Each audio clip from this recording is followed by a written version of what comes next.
If you are listening to this on the podcast or on YouTube, I just wanted to let you know about our June 6-week shape up. If you are looking to get fitter for summer, lose a few pounds, shape up, tone up, improve your energy, and just feel amazing going into summer, then come and join us. Head to lornamariefitness.co.uk and apply there, and we'll have a little chat just to see if what we do is the right thing for you. And if it is, you can come and join the squad and it would be great to see you there. Hello, welcome to the protein workshop. Say hello if you're there, or hashtag replay if you are on the replay. Hi Joe, I can see you there. Hello. I've got you guys up on my laptop as well, so if any questions come through, I can see them come through. And I've just transferred you onto my phone so I can see both at the same time. Hey Becky, hi. Amazing, perfect. Your technology sometimes, hey. So my laptop's had an update which made the sound just completely be thrown out. So it's all good. What I've done is I've moved from the laptop to the phone. So hey, where there's a will, there's a way, but Will isn't actually here right now. Tech Will is still in the office. So I was like, what do you do? But it's fine. It's fine. Where there's a Lorna, there's a way. Anyway, welcome to the protein workshop. Now, I have to say, the groups have been going crazy today. So we have just started, if you're not part of the squad, we've just started our June 3-2-1 challenge with the squaddies. And we've all split off into different accountability groups. And wow, the vibe, the positivity, the energy is just buzzing. I'm loving it. I cannot keep up with you all, but I'm absolutely loving it. It's a great start to the challenge. And for those who are watching it and you're not in the groups, please know that you can do this without being in the group as well. I have put the little accountability sheet and tick sheet booklet on the member home area, so you can just click on it from there. Now, tonight is going to be all about how to get 100 grams of protein into your day. But not just about 100 grams of protein, about why we need to be concentrating on getting more protein into our diets. Like, why do we actually need to do this? What is it good for? Why are you making us do this, Lorna? And then talking about how you can easily and seamlessly put this into your day, into your diet. Kate Allison, hello. Hello. So first things first, do you know how much protein you're having at the moment? And is it anywhere near 100 grams? Let me know in the comments. So do you know roughly about how much you're having, and is it roughly 100 grams or is it nowhere near at the moment? Let me know. And 100 grams is just a bit of a ballpark figure really, and I'm going to talk to you about the amount that realistically you want to be aiming for as well. So we're going to go through all of this. Lydia, Pratima, hello, welcome. Becky, after today I do. Has it been a challenge? Has it been a challenge? I've never measured, but I know it isn't enough. You know what, it'd be really interesting. It's almost like being a bit more mindful, a bit more thoughtful with your selections, isn't it, as well? It might make you think more about what you're actually eating and what you're putting into your body as well. Because after speaking to quite a lot of people in the squad, I was quite surprised to hear that a lot of people, one, didn't have any idea, but also two, were nowhere near hitting, you know, what they kind of should be aiming for really. So there is a minimum. Hi Linda. There is a minimum amount of protein that you need to be hitting in order to basically just maintain your muscles. So nitrogen in equals nitrogen out.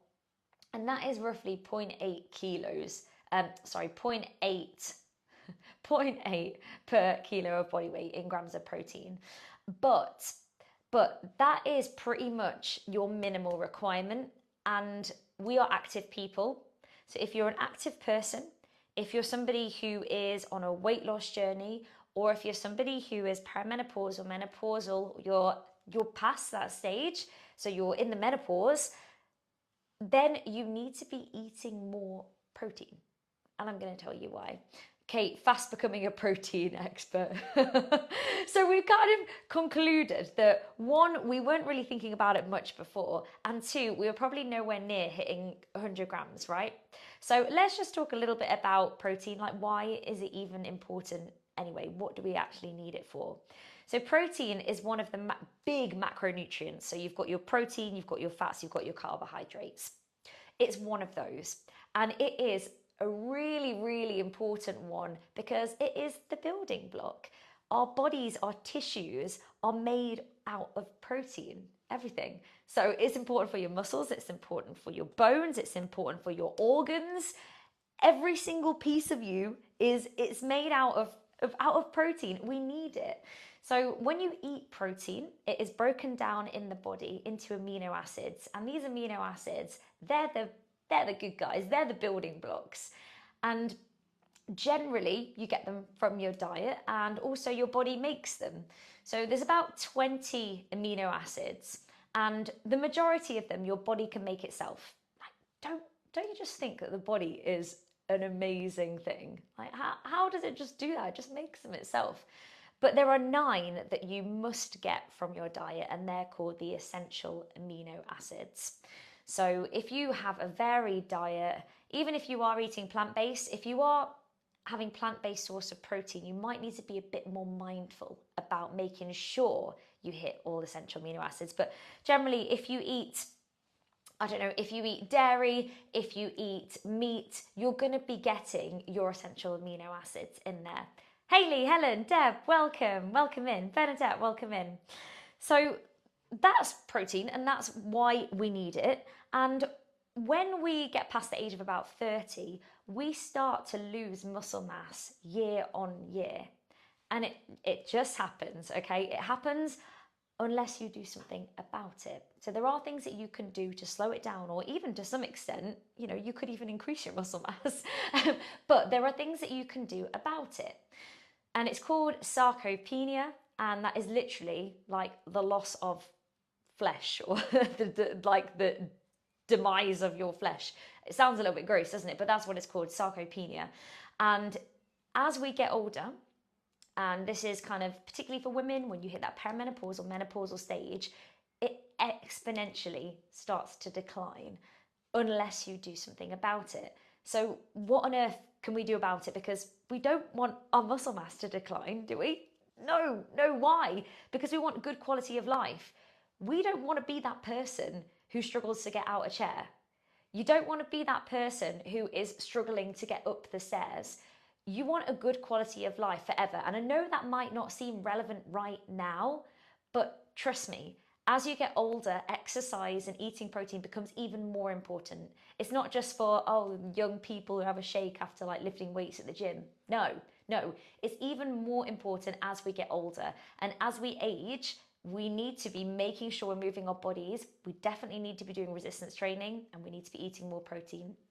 As we get older as well, our bodies become less efficient at absorbing the protein that we have. So to take, for an example, if a young person had a piece of, steak, and so did a older person, the young person will absorb more of that protein into their muscles than the older person would. So you see how it's becoming even more important now, right? That we get enough in. So this is why it's just so important to be stimulating the muscles, doing our exercise, our resistance training, and making sure we replenish with enough protein. So how much is enough? How much should we be having? So for your average Joe who's mediocre, active, and they're not really interested in, being super fit or super athletic, or taking a big interest in maintaining, increasing their muscle mass, you're going to be wanting to aim for about 0.8 grams of protein per kilo of body weight. Generally, and this is what I recommend to my members, because we're active, and a lot of my members, lovely Scotties watching this, you may be perimenopausal, you may have gone through that stage, so you may be menopausal right now. You need to be having a bit more. So I would be aiming for about 1.5 grams per kilo of body weight. Now 100 grams is part of this challenge, and it is a great aim to go for. And for a lot of you, that might be like bang on where you need to be. It might be a little bit more, it might be a little bit less, but give or take, the idea is to get you eating more protein for quality of life, for longevity, to maintain your muscle. So if you don't have enough protein, your body can't repair its muscle. It can't repair efficiently. So if you're after that long lean, I meant to say lean. If you're after that lean look with your muscles, that lean, toned, shaped look, you need to be resistance training and you need to be eating enough protein. You need to be eating enough food to replenish that. Like I said before, you stimulate the muscle. So we do exercise to, sounds a little bit awful, break the muscle down, kind of tear it apart. And then we have rest and we feed it protein so it knits itself back together, becoming stronger. And this is just a process that you keep going through. And your body is actually doing this all the time anyway, about 1 to 2% all the time, just in the background, like breaking muscle tissue down, building it back up, breaking it down, building it back up. And when you go to the gym and when you exercise, you do online classes, you go for a run, you cycle, whatever you do, particularly using resistance, definitely using resistance, you just do this at a quicker and more effective rate, as long as you make sure you put in the protein back in. So you've got an idea of why we need protein in the diet. And also, I didn't mention this, but this is a very, very valid point. And what a lot of squaddies have been saying today in the group is, if you are, and this is just relevant for if you're on a weight loss journey, not everyone is here. Like I personally, myself, I am in maintenance, and I know a lot of you guys are as well, but it's still important to be eating lots of protein. Anyway, sidetrack. It makes you feel really satiated. So you will feel fuller for longer.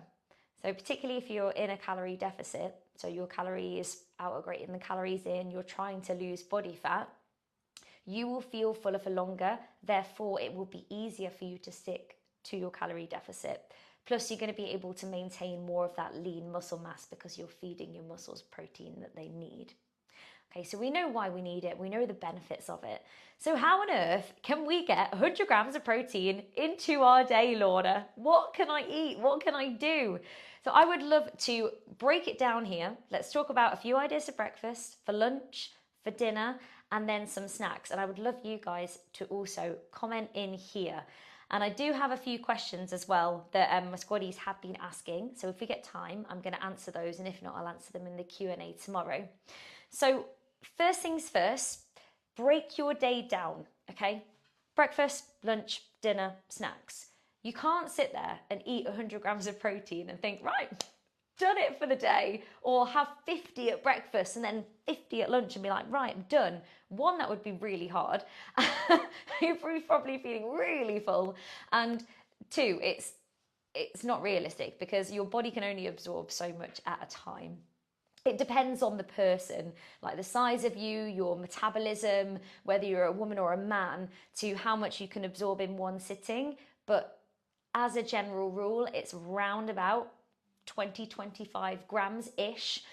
So, well, maybe about 25 to, it's round about there. It depends on what research you read. But anyway, so if you think, okay, right, about 25 grams-ish, give or take, your body absorbs round about that and basically puts it into the muscles. Anything excess over that amount, you'll either just pee it out or your body will use that as energy, as in like energy as you would when you're eating carbohydrates or when you're eating fats. It would use it as energy, or it will store it if you're eating, in excess of your calories or whatever. So don't worry about eating too much protein. Like 100 grams is, it's fine. Is it advisable to have a protein drink every day? Oh, that's a very good question. I will come to the questions at the end, just so we go through the flow a little bit, and then I'll do all the questions at the end. So I'll save that one, Julia, if that's okay. And remind me if I forget. So that is why it's really important to space it out throughout your day, because you can only absorb so much at a time. So breakfast, lunch, dinner, snacks, break it down. Okay, let's go for it.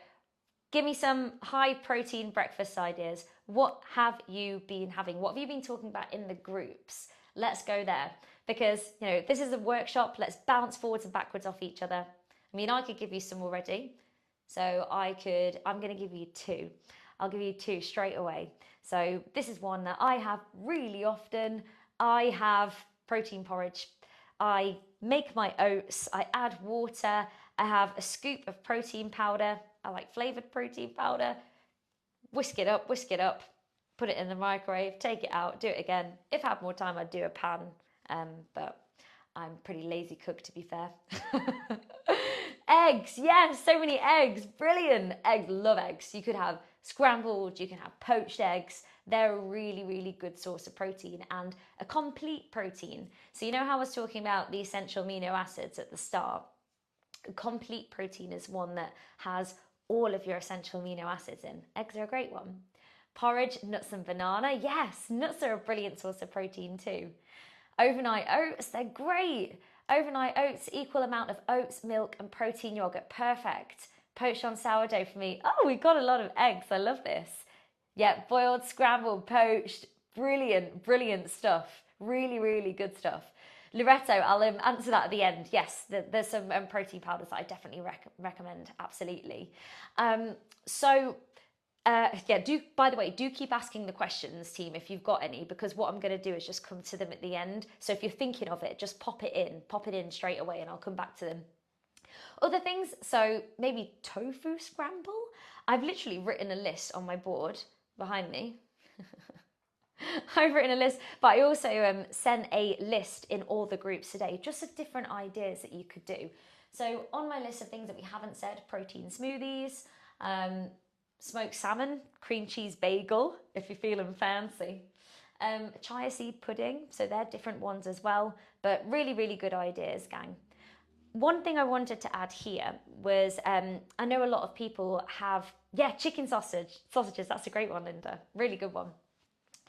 I know a lot of people buy, say, high protein granola or high protein porridge or high protein this. I would advise you to look at the labels for these so-called high protein things. And one example that I put in the groups earlier, which is what I've found, is, little protein pots. They're great. That obviously it's much healthier to get, oats and make your own that way. But if you're in a rush, they're a great little snack to take on the go or breakfast on the go. Anyway, the ones that say high protein, they have about 11 grams of protein in. The normal ones have about 8-ish, depending on the brand. So you're just paying, you're paying for the marketing. So just watch out on that one. Sometimes they haven't actually got that much extra in, if any. So be very mindful, be looking at the labels for the protein and see what there is. Smoothie with oats, spinach, banana and blueberries. Oh, lovely. These are great ideas. See, these are all brilliant ideas. So if anyone says an idea that you want to try, write it down. This is a great place to just have a bit of a brainstorm. Go and do your healthy food shop, write it down or do your food shop online and just add a couple of these things in that you can try yourself. So moving on to lunch. Think of some lunch ideas, team. What do you have for lunch? Oh, quark yogurt parts. Yeah, they're good. They're good, Francis. Definitely. What do you have for lunch?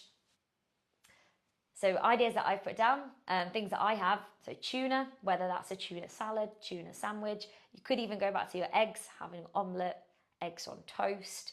You could have like a chicken salad. You could have tofu, tempeh, cottage cheese and jackets. Great one. Love that one. Annette, tuna egg salad. Absolutely. Lentil soup, quinoa salads, chicken or tuna. Yeah, perfect. Cheese, beans on toast. Yeah, brilliant. Chicken wrap.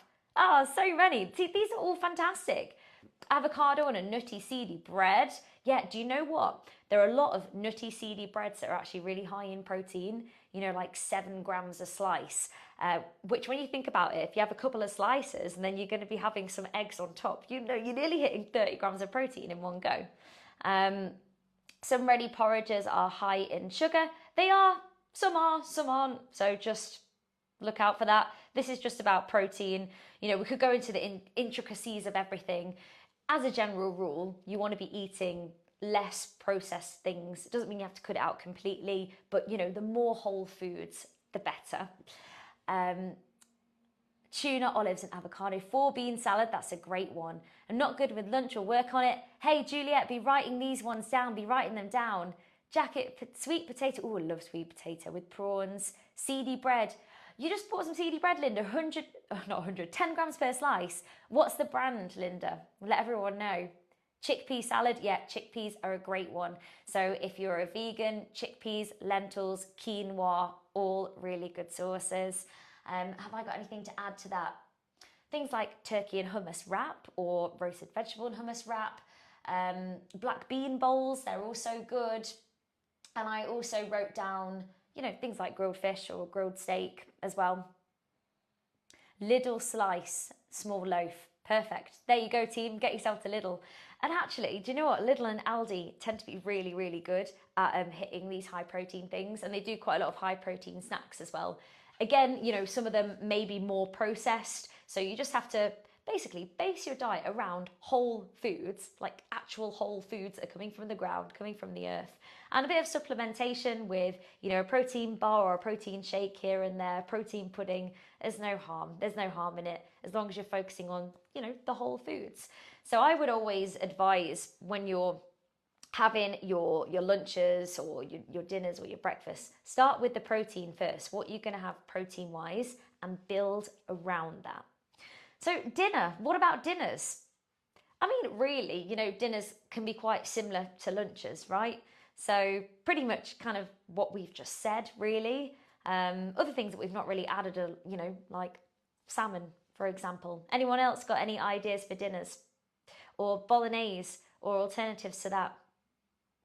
Yeah, pop them in the comments. What dinners? What dinners are you having? Lentil lasagna. Ooh, that's a great one. Chicken, nuts, stir fries. Yeah, stir fries, great one. Brilliant. That's actually making me want to make one of those now. How about you? You see, you've got all these great ideas, team. Chicken breast, spinach, broccoli, large flat mushrooms. Ah, yeah, everyone was talking about mushrooms earlier in the groups. So, and do you know what, actually? It is surprising that there are quite a lot of vegetables with protein in. Whether they're super high or not is another thing. Beef stir fry with lots of green veg, perfect. Lasagna with cottage cheese rather than white sauce, lovely. Chicken and pesto pasta, nice. Love a bit of pesto. These are all really, really great, gang. And I was asked earlier about, what veggies are high in protein, or what can you have for like vegetarian wise. And we've already spoken quite a lot of veggie options. But just as a bit of an example, like actual vegetables, or I suppose you could say whole grains, really. You've got spinach, it's pretty high, so per cup's about 5 grams. Chickpeas, 14 grams per cup. You've got lentils, about 18. Edamame, or edamame, however you pronounce it, 17 grams. You've got broccoli and asparagus, they're about 4 grams a cup. So, all these different veggies that you can add. And also a little sneaky way to get a bit more protein in is if you have your protein source, say your fish or your tofu or your chicken, you could have with it quinoa or you could have with it some beans. What is your side that you're adding with it? Because that could be an extra source of protein. Tinned mackerel and spicy tomato sauce with quinoa, rice and spinach. Perfect. That's great. Really good idea. These are all brilliant ideas. I hope you're writing these down, gang. Yeah, hummus is pretty good for protein. It is. So, if you have like a hummus wrap or something, really, really good. Paneer, these are all really brilliant. So keep writing them down, everyone. Now, snacks. We haven't come on to snacks yet. What protein snacks are you having? I have written some down here. So eggs, if you boil a load, you could prepare some. And even if you're preparing some, to put in your lunches, say if you're making like an egg tuna salad or whatever, just make extra boiled eggs and use them as snacks as well. Even things like a glass of milk. So if you're not lactose intolerant, there's nothing to say that you can't have a glass of milk, or, like a stick of cheese or cottage cheese. We've got Greek yogurt, boiled egg, Brazil nuts, a handful of nuts.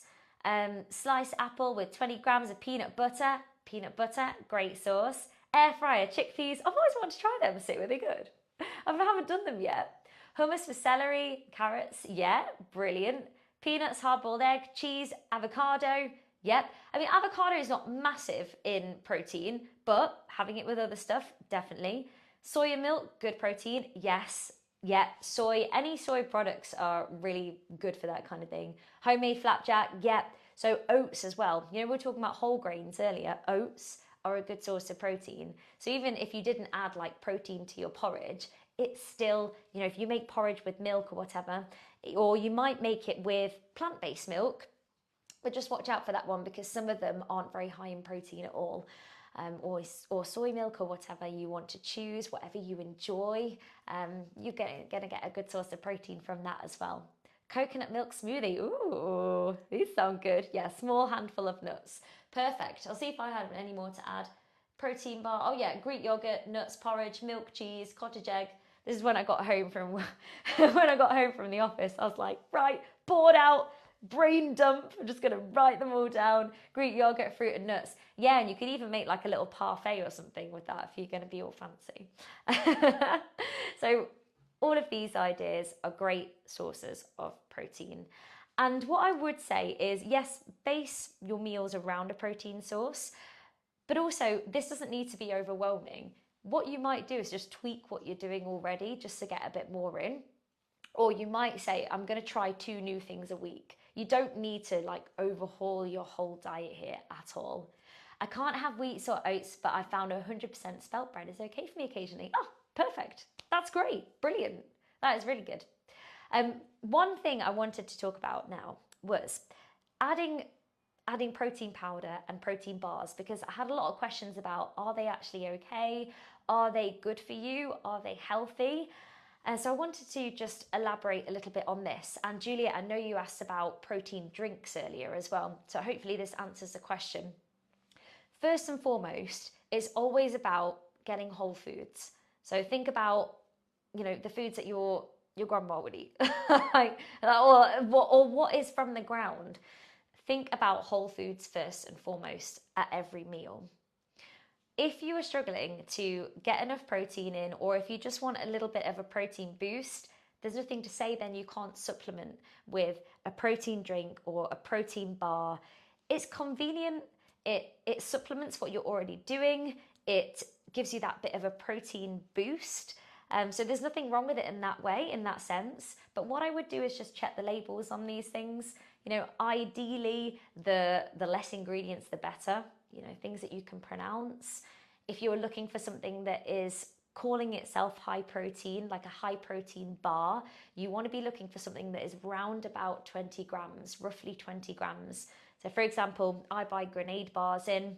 The grenade bars that I buy in are really low in sugar. They taste nice. Okay, they're not, a grenade bar doesn't grow from the ground. I know that already. But most of my diet, the majority of my diet is based around whole foods and getting whole foods in. So I have them for a bit of a protein boost. Like I said, they're low in sugar, they've got 20 grams of protein in, and they taste nice, and I can take them in my bag to work, and they're just really, really easy. You want to be thinking about a good balance with your food overall. That is, you know, that's a given. You can also make your own. You can make your own protein bars. There's loads and loads of really good recipes to make your own protein bars. And protein that you want to be looking for are things like protein whey, so protein whey isolate, pea protein, hemp protein, casein. So looking for that type of protein on the label, whether you get that in a bar or whether you get that in a shake. What protein powder do you put in porridge?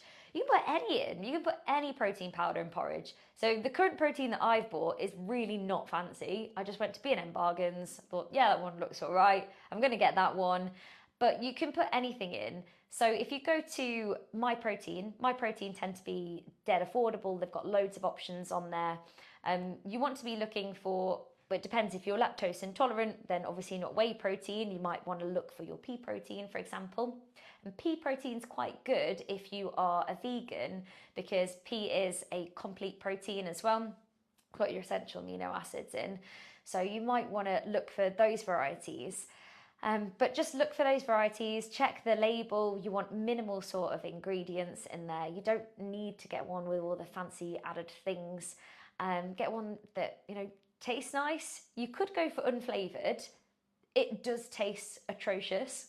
So I wouldn't recommend going unflavoured. There's like summer berries that's quite nice on there. Or Optimum Nutrition do really good ones. And if you're looking for ones that are kind of more transparent, I guess. Yeah, just they're really honest about what they put. I mean, they're all honest about what they put in. They have to be. What's the word I'm kind of looking for? Try and be as natural as possible. I don't know. Bulk proteins are meant to be quite good, but the ones that I usually go for are just something if I find at a supermarket. PhD, Optimum Nutrition, and My Protein. They're kind of the brands that I usually tend to go for. I struggle to find a protein shake that I like the taste of. Oh, you need to experiment. Get a few more. Get a few more. And to be honest, I don't really like protein shakes. That's why I put it in my porridge. I would rather eat it as opposed to drink it. I find it a little bit grainy, and I don't know. That's how I prefer to do it. Will puts his in a smoothie, and he really likes doing that. So he'll have oats and banana, and he gets frozen berries, and he puts some spinach and then a scoop of protein powder in and whisks that up and takes it to work with him. So that's what he likes to do. I like to put it in my porridge. Other people decide to drink it and have a shake. So it depends on how you like to have it. Or you could make your own protein bars with the powder, or your own protein flapjacks, and just pop in a bit of that in there. I'm using Warrior Mine. It's the first one I found that doesn't have a proteiny taste. There you go. Perfect. Brilliant. I've got the mousse one at the moment. It's like honeycomb. I do like it. It's nice. I just bought a cheer and chocolate one today from Morrison's. Now to go and porridge. Oh, brilliant. That's really great. Another one. So if you're looking for something that has just got real whole ingredients in, like wholesome ingredients, Sun Warrior blends tend to be pretty good for that as well. There's loads and loads of different ones. I think ultimately it's about trying a few different ones, isn't it? And seeing what you like and what you like the taste of. I like the flapjack idea. Yeah, because then you've got your own little snacks you can take around, and that way you know exactly what's gone into it as well. So that's kind of my take on the protein bar and protein shake and protein drink. You know, it's to supplement what you're already doing, but it can be a nice little boost. Personally, myself, I do it because as you probably know, I'm a really active person, and being able to maintain my muscle mass is something that is really important to me, and to be able to optimally recover is something that's really important to me. So I'll have high protein at my meals, and then at my snacks I'll make sure that I've got a high protein snack, and usually one of them is a protein bar. Or I'm putting protein in my porridge, for example. So that's just me though. That's me personally. You've got to find what works for you, right? So I do have a few questions from some of the groups earlier that I'm just going to answer a few. And also there are a couple of questions here. So which protein do you put in your porridge? Yeah, I think I answered that one.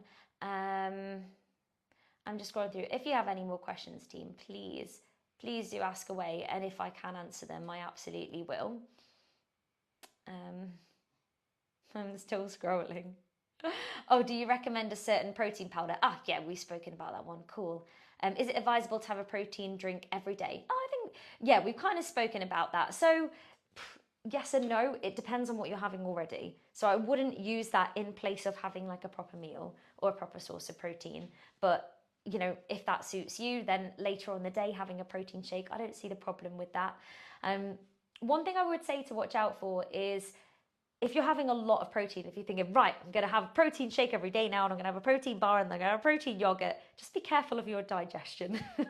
Just see how you feel doing that. It might be a case of you want to up it a little bit, or you might want to swap your protein source. Just be mindful of that. And also stay hydrated. It can be dehydrating if you're going from like not having any to being like having the protein shake and then the protein yogurt and the protein. Just make sure you're having enough water. And like I said, whole foods first and foremost. Okay, so the question that I had, so I've answered the one about the vegetables, so the protein in different veggies. I had a question about peanut butter.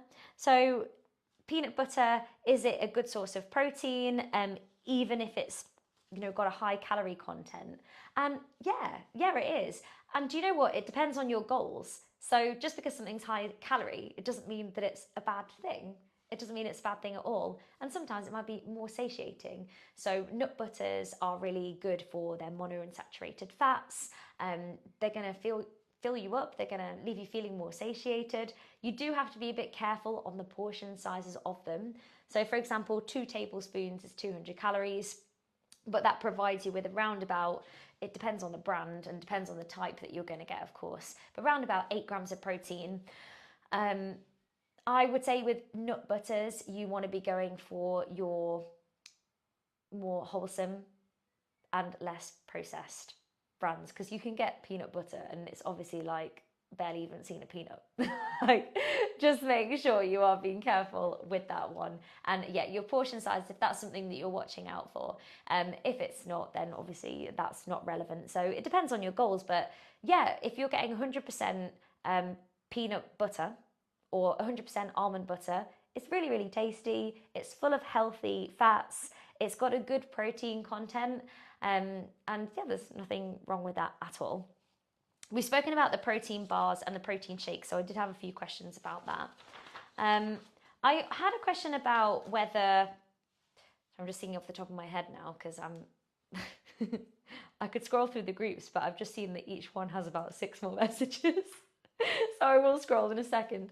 I had a question about plant and animal protein, like what's better. And there used to be a bit of a general consensus in the past about, animal protein being absolutely superior, and you can't get enough protein if you're getting it from a plant-based diet. Now, that's not true, but if you are getting your protein from plant sources, like I was saying about the essential amino acids, you just need to be a bit more mindful and making sure you're getting all your essential amino acids in there. And if that's a bit of a minefield to you, you're thinking, I don't even know where to start like that, then you can Google, the ones that have all essential amino acids in. Soy's pretty good, quinoa's good, pea's good.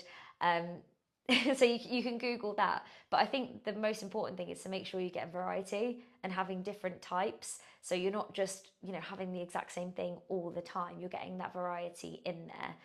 And sometimes with plant protein, not always, it depends on the type, but sometimes with plant protein, in order to get enough protein, you've got to be eating a lot of it. Whereas with animal protein or say dairy or fish, it tends to be a little bit more efficient. So let's just use like the vegetable example. This isn't the best example at all. It's not at all. But for example, a cup of broccoli has 4 grams of protein in, and a chicken breast, you can be looking at, well, it depends on the size of the chicken breast, of course, but let's say about 30 grams, give or take. So you can imagine how much broccoli you're going to have to eat. like I said, that was a rubbish example because there are other examples that are much more efficient. But as a general rule, it tends to be more common. So that you've just got to be more mindful about it. So there isn't one that is superior or inferior, in my opinion. Other people might argue otherwise to say, depending on where you get it from, like your carbon footprint, etc. But I'm not going into that. I'm just talking about, the absorbing the protein side of things. You just need to be a bit more mindful about it, and you might need to eat a bit more of the plant stuff.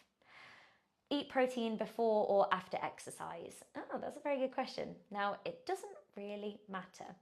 There used to be a thought that there was this anabolic window where you had to eat protein within 30 minutes of your workout. Otherwise, it wasn't effective and you wouldn't be able to, reap the benefits of your training if you didn't get it in. Now, that is now a myth. It is being dispelled. There still is a window though, and the window is thought to be about 5 to 6-ish hours. So you don't need to be worried about, whether you're eating it immediately before or immediately after. Just focus on getting it into your meals and into your snacks throughout the day. You do that and you're going to be covered. I'm glad you asked that, Linda, because Jen asked that earlier actually, so that's great. Let me just see if there were any others, just very briefly. And if anyone's got any now, please do pop them into this group here. Yeah, there's one about protein drinks. Yeah, we've covered that. Great. Is it cheating to just have a protein shake? Gives you 25 grams of protein one hit. No, it's not cheating at all. That is definitely not cheating. Like I said, first and foremost, get it from your meals. So, base all your meals around a protein source. Get it from your meals first. But there is nothing wrong with having a protein shake that's 25 grams. If you're struggling to reach 100 grams of protein, then great, go for it. Yes, she did. It was just a reminder. You got my back, Linda. Thank you. I heard you meant to eat something like a banana or have fruit juice after a workout. Yeah, that's a great idea. So, post workout nutrition, generally what you want to be having is you want to be having some protein, you want to be having some carbohydrates. Like my point there was just it doesn't have to be immediately after. Like you can, but it doesn't have to be immediately after. But yeah, post workout, you want to be replenishing your glycogen stores. So that is your glucose stores, your basically carbohydrates. It's your body's preferred source of energy, and you also want to be getting that protein in as well. So, yeah, and of course, healthy fats. Should I reduce protein intake during rest days? Nope, absolutely not. So, actually, kind of on the contrary, your rest days are where your body is getting stronger. So it's where your body is actually saying, right, guys, let's knit ourselves back together. let us get stronger, and it needs rest, it needs water, and it needs protein. So getting it in. I mean, some people do alter their diet depending on whether it's an exercise day or a non-exercise day. It depends on what you do and what you're training for, essentially. Like, how much are you doing? What are you doing? Like, obviously, if you're an endurance athlete and you've just done a marathon, you wouldn't eat the same as, a couple of days before or like 2 weeks before then. You want to be eating more, obviously. But as a general rule of thumb, no, you don't need to. You don't need to adjust your protein intake on the rest days. Can you be in a calorie deficit and still hit protein targets? I seem quite full. Yes, we were talking about this earlier. So protein is really filling. It leaves you feeling really satiated. And if your goal is to lose fat, to lose body fat, so you're putting yourself in a calorie deficit, it can be a much more effective way of doing this, 100%. So let's just put this into maths terms here. Let me get my calculator out. So 100 grams of protein, per gram of protein is 4 calories. That's 400 calories. So, yes, you could definitely still be in a calorie deficit. If you're finding that you're really full and that means that you're struggling to hit your 100 grams of protein, I'd be thinking about, getting highly efficient protein sources at each meal. Things like you could have 3 eggs and a bit of cheese for breakfast. That is going to be really efficient. Or you could have the Greek yogurt or the protein porridge, whatever it is. So you're hitting, 25-ish grams there. Then lunch, 25, 30 grams. Some people might absorb all 25, some people might absorb all 30, some people might not absorb that. It's a rough ballpark. I would be aiming for round about 25-ish to 30 at each meal if you can. So then let's say you've had, let's say you aim for around about just short of 30 grams or something, 30 at breakfast, 30 at lunch, 30, that's 90. And then you've still got snacks in between. So if you didn't quite hit it there, you could just have a couple of snacks. And if one of them is like some boiled eggs, or if one of them is a protein shake or a protein bar or whatever, there's 20, 25 grams right there. So I would be thinking about efficiency. How can you efficiently get it at each meal? And also be making sure that you're having that balanced diet. I think if it means that you're compromising having other important things in your diet, like fibrous carbohydrates, like fruit and vegetables, like healthy fats, if it means that you can't have those, then of course adjust it accordingly. But in terms of 100 grams of protein times by 4 is 400 calories. I would never, ever, ever want anyone just eating 400 calories a day anyway. So for somebody who is, putting themselves in a calorie deficit, maybe they're eating 16, 1800 calories a day, you should easily be able to hit that. Yeah. But if you're not sure, use the groups, get sharing some ideas. What's everybody having? And also, it might be a case of monitoring. You might, and if you are full, you don't want to be force feeding yourself either. It's got to be a case of listening to your body, giving your body what it needs. And if your body is full, you don't want to be like, right, eat more, eat more. You just, listen to your body. And equally, if you're hungry, have more to eat. I'm just trying to get everyone to think about eating more protein for their muscles, for their longevity, for the quality of their life, and also so you see and feel the difference in yourself. And I think it's a really, really good exercise to do. What do you think? So I think that actually, because I know, Nicola, you asked that in the group earlier, and the difference between plant and meat proteins, we've covered that question. So I think that is pretty, oh no, there's one more question, there's one more. Okay, great. This is a really good question. Why is the lowest fat soft cheese the highest in protein? Really interesting question. So the reason why is because it's basically gone through a skimming process of taking the fat out of it. So, like cottage cheese, generally, they're going to be using like skimmed or semi-skimmed milk. So basically just skim the fat out of it, which means that the protein content is going to be more highly concentrated. But it's interesting, isn't it? It's really interesting. Anyway, has this been useful, everyone? I really, really hope so. Squaddies on the challenge, I hope it's been useful. If you are just joining in because you want to learn more about protein, I really hope this has been useful for you. And if you are not part of the squad and you're watching this, we've got a final intake of the summer starting on the 24th of June, and we opened the doors yesterday. So if you're wanting to join us, or if you've got any friends that want to join us and you feel like they could really, really benefit from what we do them a favour. Do them a favour and let them know about us, and then we can have a little chat, see if what we do is the right thing, and they can come and join us on the 24th of June. So our doors are open. All you need to do is go to lornamarriefitness.co.uk/get-started, or just go on the website and there's like a button where you can click it, or you can just message me. It's totally fine. I'm just seeing these comments. You are so welcome. I really, really hope it was useful. Really useful info that I needed. Oh, you are welcome. Great answers. Thank you. Oh, thanks so much. Sorry, I missed the beginning, so maybe you've already answered the question. Is the protein grams provided out there, like the cup of broccoli, is that for cooked or raw? Does it matter? Yes, great question. So for example, like with a chicken breast, cooked or raw, there's a difference. So depending on the food, generally they tend to say it on the packet. If not, just give it a little Google. Give it a little Google depending on what you're cooking, basically. You're welcome.